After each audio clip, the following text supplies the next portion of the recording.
Welcome to the Banker Lamp. Please enjoy the video. You'll start by preparing the destination. Connect a dedicated external drive or a network share with at least as much free space as your used disk. Next, format the drive appropriately, apps for Big Sur and later, or Mac OS extended for older Mac OS, using disk utility. This prevents permission and snapshot issues.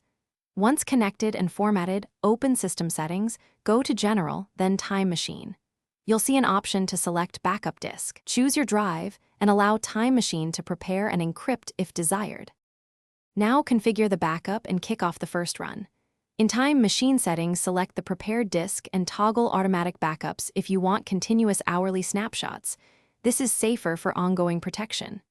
Choose Encrypt Backup to secure your data and write down the password in a password manager. Then, click Backup Now to start the initial full backup. This is the longest pass. While it runs, avoid heavy disk writes so the process finishes faster. You can track progress from the menu bar icon. To restore, enter Time Machine from the menu bar to browse snapshots and recover files, or boot to recovery and use Migration Assistant to restore a full system image. If something goes wrong, Backup Now fails or backup stop. First run disk utility to verify and repair the backup drive, confirm formatting and free space, and disconnect/reconnect cables or ports. Make sure Time Machine is allowed in privacy settings. Finally, verify backups monthly by restoring a small file to ensure integrity and avoid unpleasant.